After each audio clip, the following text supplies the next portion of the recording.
Il était une fois Mon Quotidien TV. On a créé cette émission avec Patrice Batman de Griffe Productions. C'était il y a un peu plus d'1 an.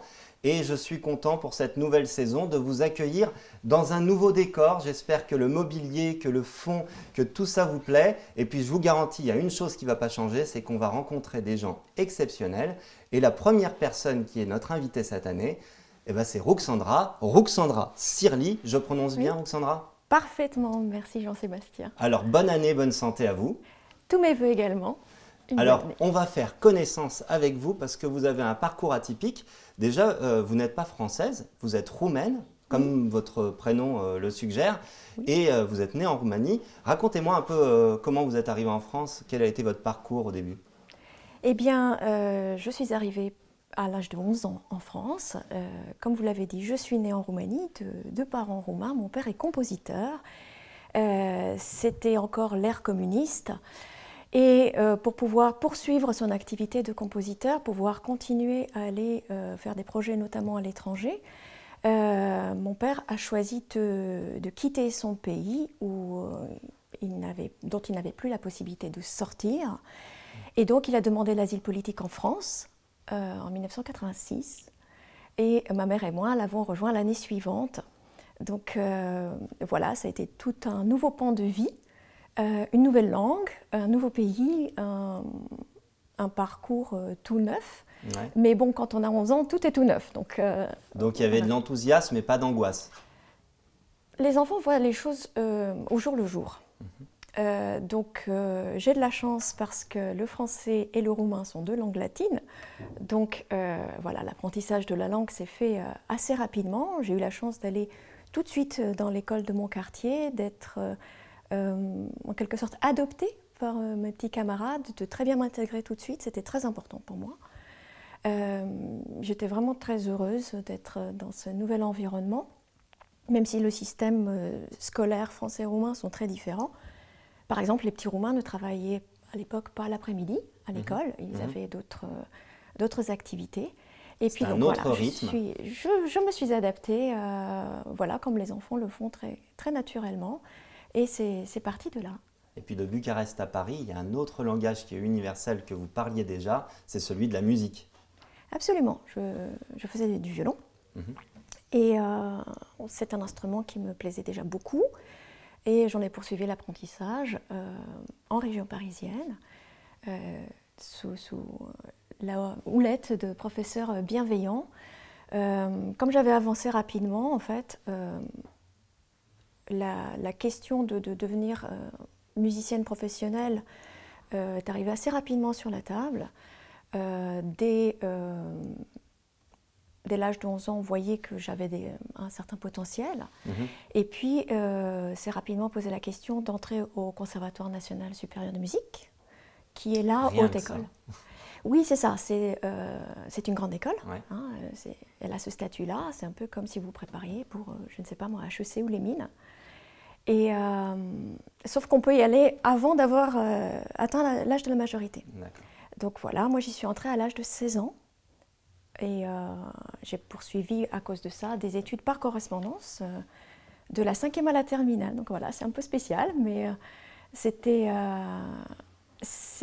inévitable parce qu'un musicien qui se prépare, c'est comme un sportif, c'est 6-7 heures d'entraînement par jour. C'était nécessaire, puis c'était ce que je voulais faire, donc voilà, c'est aller, peut-être pas tout seul, mais en tout cas avec ma pleine entière coopération et beaucoup de plaisir, beaucoup de joie. Alors vous avez effectivement choisi comme instrument le violon, mais je crois que votre parcours initiatique en musique, il a démarré un peu comme votre papa, avec le piano, c'est ça?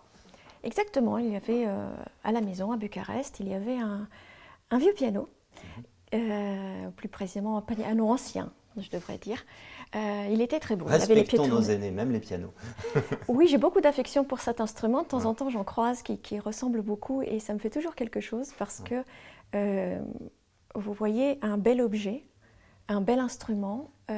Il y a quelque chose quand on le touche qui est particulier. On a le sentiment d'entrer en contact avec un morceau d'histoire, de dialoguer avec des temps passés. Et donc voilà, c'était un Bösendorfer qui avait déjà une centaine d'années. et qui était dans le salon à la maison. Mon père composait dessus et forcément j'ai été attirée. En Roumanie, l'initiation, le jardin d'enfants musical se faisait à l'aide du piano. On chantait, on dansait, on faisait plein de choses. Et puis on apprenait au clavier les premières notes, l'initiation au solfège, voilà, aux sonorités, aux intervalles. Et c'est parti comme ça, mais le violon est arrivé rapidement, dès l'équivalent du CP pour moi. Donc à 7 ans, j'étais au violon. Et vous ne l'avez plus jamais quitté? Je ne l'ai plus jamais quitté. Par contre, il y a 2-3 ans, on a acheté un piano. Et occasionnellement, je me mets au piano. J'ai 2 enfants qui font du piano aujourd'hui. D'accord. Et donc, de temps en temps, il y a des 4 mains à la maison. Et donc, du coup, j'imagine que à travers les nouvelles générations, il y a aussi de potentielles vocations. C'est un peu prématuré pour le dire? En tout cas, il y a beaucoup de plaisir musical. Ouais. Il y a aussi un lien très particulier entre mon père et mes 2 enfants, qui travaillent parfois avec lui, qui sont très très heureux de lui montrer ce qu'ils ont appris, ce qu'ils font. Ouais. Donc, je ne sais pas si c'est véritablement une vocation, parce que l'avenir le dira, ils sont jeunes encore. Mais en tout cas, leur parcours musical se développe bien. Ils ont un éveil, en tout cas ils ont un éveil à la musique, comme vous avez pu l'avoir dans le passé. Oui, sans doute. Alors, puisque vous parliez de votre papa, en arrivant à Paris, donc il a continué, alors il a dû peut-être réussir à recréer des réseaux, j'imagine, pour pouvoir travailler en France. Absolument. Il a pu travailler, mais vous m'avez expliqué qu'il avait un peu réorienté sa carrière, du coup, de fait, et qu'il avait pu rentrer à Euro Disney, enfin Disneyland Paris. Racontez-nous un peu cette histoire. Eh bien, comme vous le disiez très justement, en arrivant dans un nouveau pays, il s'agissait de créer un nouveau réseau. Mon père, en plus d'être compositeur en Roumanie, avait dirigé la maison de disques nationale. D'accord. Et en arrivant à Paris, il a composé des musiques pour notamment des films institutionnels, un certain nombre voilà, il a créé un réseau à partir de cela. Il avait également rencontré la maison Polygram, qui est devenue Universal par la suite. Et il avait développé un projet avec eux, lié notamment à son expérience éditoriale. Et puis un beau jour, je ne sais pas exactement comment les choses se sont faites, ça s'est fait. Mais il a été contacté par Euro Disney. Avant même l'ouverture du parc, on était très tôt au début des années 90, j'imagine. C'est ça. Et donc j'ai de très bons souvenirs vraiment de l'ouverture de Disneyland Paris, parce que pas très loin, il y avait devant la brocante de Cerise une grande maquette et une inauguration, je me rappelle encore, il y avait pas mal de boue, on était tous en bottes, mais c'était très émouvant, vous voyez, ça fait bientôt 30 ans et je me rappelle encore tout ça. Et donc mon père a été directeur musical de Disneyland Paris pendant 28 ans. Voilà, jusqu'en 2017, où il a pu prendre de méritées grandes vacances, c'est ça que vous me disiez. C'est ça, alors il a pris ses vacances de Mickey, mais il continue à faire de nombreux projets pour le théâtre, pour le cinéma également. Il est fréquemment invité dans des festivals, à avoir diverses collaborations. Il est très actif. Donc, voilà. Quand on est musicien, on l'est un jour, on l'est toujours, hein, c'est ça? C'est ça. Ouais. Alors donc, du coup, vous avez pris la relève, entre guillemets, alors que vous n'êtes pas tout à fait dans le même registre, parce que donc, vous êtes interprète. Vous m'avez dit que... vous, c'est moins l'orchestre, ou en tout cas moins les grands concerts qui vous intéressaient que plutôt les musiques de chambre. Est-ce que vous pouvez nous expliquer un petit peu le style de musique que vous aimez faire, comment vous aimez travailler? Eh bien, effectivement, depuis toute petite, dès que j'ai commencé le violon, j'ai toujours rêvé de faire partie d'ensemble. D'accord. Mon rêve à moi, c'était pas de jouer un concerto en soliste. Oui. C'était de jouer avec les autres, d'être en musique de chambre, donc c'est des petits groupes, d'être en orchestre. En orchestre, oui. Et voilà, j'ai eu la chance notamment de travailler une dizaine d'années avec l'Orchestre de l'Opéra de Paris, avec de grandes formations parisiennes. J'ai vraiment adoré ça, donné, tout simplement en travaillant avec des musiciens. Voilà, d'autres projets se sont liés, notamment un projet qui m'a emmené vers la production musicale, à savoir donc plutôt l'envers du décor, tout ce qui se passe en amont d'un concert et autour d'un concert, à savoir le programmer, choisir les artistes qui vont être invités, comment ça va fonctionner, qu'est-ce qu'on va jouer, où, quelles vont être les conditions matérielles, qu'est-ce qu'il faut comme lumière, comme décor, comme installation, après à qui on va s'adresser, faire la communication, la publicité de tout ça. Voilà, la production c'est vraiment multiple. Moi je m'en suis occupée toujours du côté plutôt artistique et communication. Je laisse la partie technique à des gens beaucoup plus qualifiés que moi. Encore un travail d'équipe, comme toujours. dans l'orchestre. Absolument, absolument. Et voilà, je suis entrée dans ce monde de la production et j'ai évolué professionnellement, justement dans des nouvelles équipes. Après l'orchestre, bon, j'ai eu diverses formations de musique de chambre. Et puis surtout, j'ai eu l'opportunité à un moment donné de bifurquer, de choisir une carrière un peu différente dans la production et dans la commercialisation. Au départ, ça a été dans une maison d'édition vidéo, qui était une petite structure. Ouais. Et ça me convenait parfaitement parce qu'il faut être un peu couteau suisse quand on travaille dans des petites structures. Ouais. Voilà, j'étais en charge à la fois de choisir ce qui allait être édité à quel moment, donc une forme de programmation artistique, parce qu'il faut choisir des projets et les présenter à autrui. Et donc la communication de ça et le marketing lié à ça, ça m'a beaucoup plu. J'ai fait ça en 2 étapes, mais on va dire 4-5 ans. D'accord. Donc encore aujourd'hui, vous travaillez dans le monde de l'audiovisuel? Alors, pas tout à fait. J'ai travaillé aussi en post-production. On remonte dans la chaîne de comment se fabriquent les projets. Bien sûr. Voilà. Aujourd'hui, je travaille plus dans tout ce qui est spectacle vivant. J'ai la chance de travailler auprès d'un artiste qui a une très riche carrière, qui est Jean-François Zigel, qui est pianiste improvisateur, que vous connaissez aussi par la radio, par la télévision. Bien sûr. Voilà, qui continue à avoir de très belles séries d'initiation à la musique classique, notamment avec l'Orchestre Philharmonique de Radio France. Et mon rôle auprès de lui consiste à le seconder dans la préparation de ces projets-là, et l'accompagner dans tout ce que ça implique, comme je le disais tout à l'heure, de choix artistiques,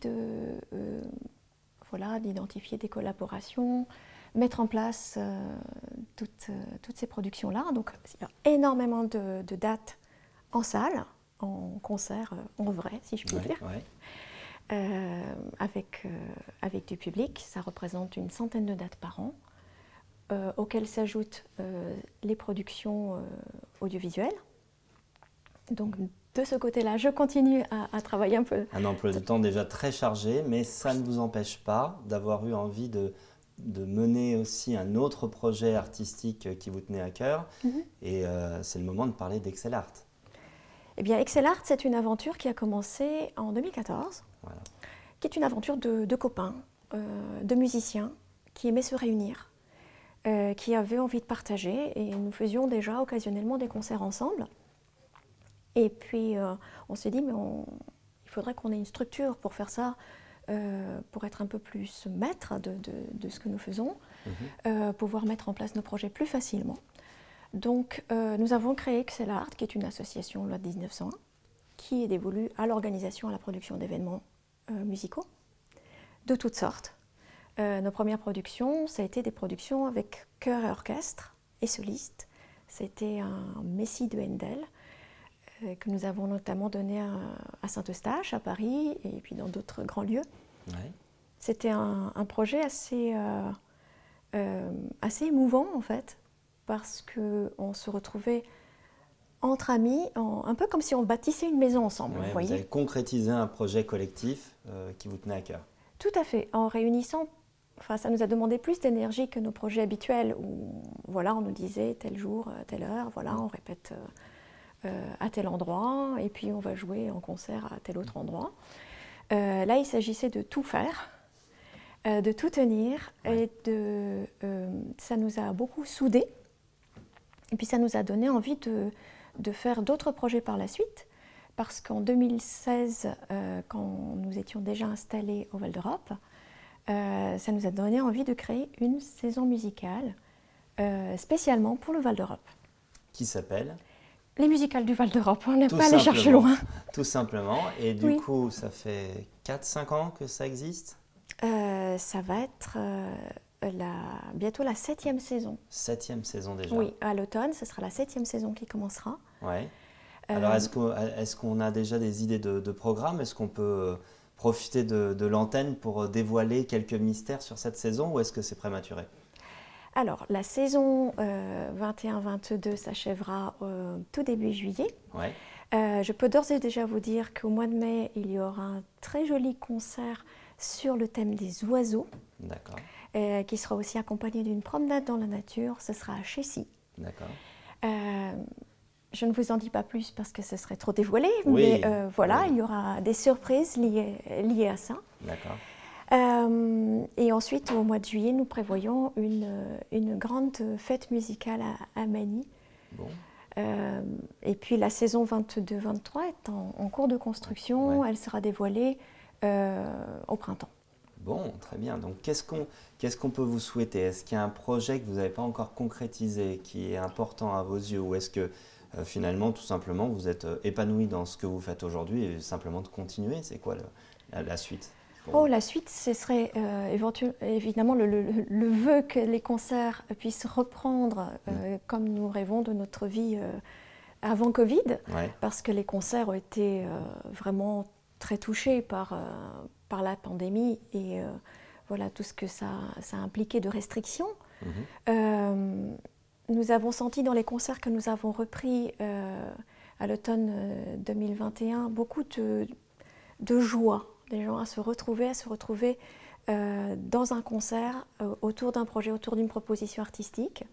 La joie était non seulement celle des musiciens, bien sûr, mais aussi celle du public. On a retrouvé des gens qu'on n'avait pas vus depuis quelque temps par la force des choses, et puis beaucoup de nouvelles personnes qui sont venues vers nos concerts, donc qui sont des concerts classiques, qui ont vocation vraiment à s'adresser à tous. Nous sommes très très heureux quand les gens viennent en famille à nos concerts, parce que voilà, on y parle un petit peu, on présente aussi des œuvres, on présente des instruments. Les programmes sont toujours, disons, inattendus. Il y a beaucoup de choses à découvrir.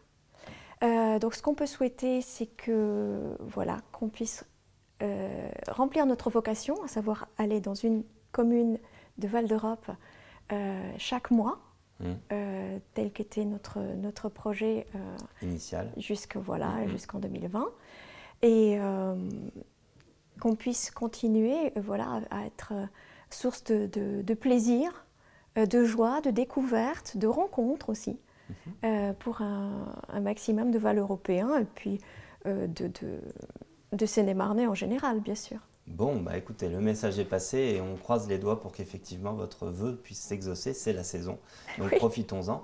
Alors, il y a une habitude que nous avons cette année et depuis la rentrée de septembre dans notre émission, c'est de vous faire un peu parler politique. Alors, c'est intéressant votre regard à vous, parce que comme vous êtes d'origine étrangère, que vous avez, comme vous l'avez dit, peut-être avec vos yeux d'enfant, vécu le communisme, etc.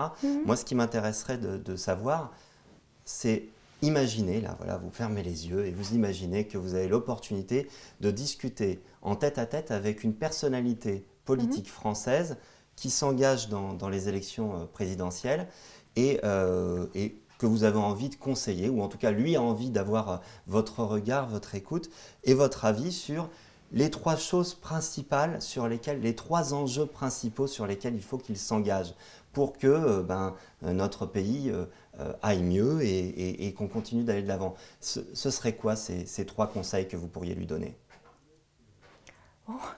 Ce serait bien prétentieux de ma part de conseiller qui que ce soit. À vrai dire, je n'ai jamais eu d'engagement politique Mmh. et je ne me suis jamais considérée une vocation avant un engagement Mais politique. vous êtes une citoyenne. Je suis une citoyenne. Je pense que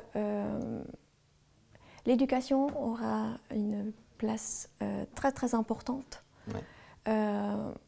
Peut-être repenser un certain nombre de choses dans notre système éducatif de manière à le rendre plus, comment dire, plus large et redonner l'envie aux jeunes de s'investir dans leur propre apprentissage, leur propre éducation. L'expérience que j'ai pu avoir au cours des dernières années me fait penser que, effectivement, il faut avoir des bons professeurs qui puissent être bien formés, bien en phase avec les enjeux du monde de demain et donner à leurs élèves un maximum de bagages pour qu'ils puissent être armés, pour construire, affronter le monde de demain, mais surtout en faire part. Cependant, il me semble très important que l'élève se sente investi d'une responsabilité dans tout ça. Je ne sais pas comment il faudrait faire, mais en tout cas, je pense qu'il faudrait en parler. Il ne s'agit pas, selon moi, de choisir ses apprentissages quand on est trop jeune, parce qu'on ne sait pas. Enfin, c'est un petit peu comme si on vous demandait dans un pays étranger, vous ne connaissez pas la cuisine, qu'est-ce que vous aimeriez manger? Vous seriez bien en peine de le dire. Mais peut-être que si on vous fait voilà, plein d'échantillons à déguster, vous aurez beaucoup plus envie de vous investir dans l'aventure et vous lancer peut-être dans des choses que vous n'auriez pas soupçonnées avant. Rapidement, les deux autres, parce que le temps file et on est un peu contraint par ce temps. Eh bien, probablement la santé. La santé, oui. Pour avoir un maillage territorial mieux fait, un tissage plus serré, voilà. Ouais. Et le troisième? L'environnement. Mais je pense qu'il va de pair avec l'éducation. Bon, bah écoutez, merci pour ces 3 conseils et j'espère que nos candidats les écouteront et en tiendront compte. Merci beaucoup Ruxandra, on arrive à la fin de cette émission. Merci à vous de l'avoir suivi. Je vous rappelle que Mon Quotidien TV, c'est une émission qui, contrairement à son nom, a lieu hebdomadairement. Donc on se retrouve la semaine prochaine. C'est Patrice Batman qui recevra un invité inattendu. D'ici là, je vous souhaite une bonne semaine, avant ça même un bon week-end et je vous dis à très bientôt.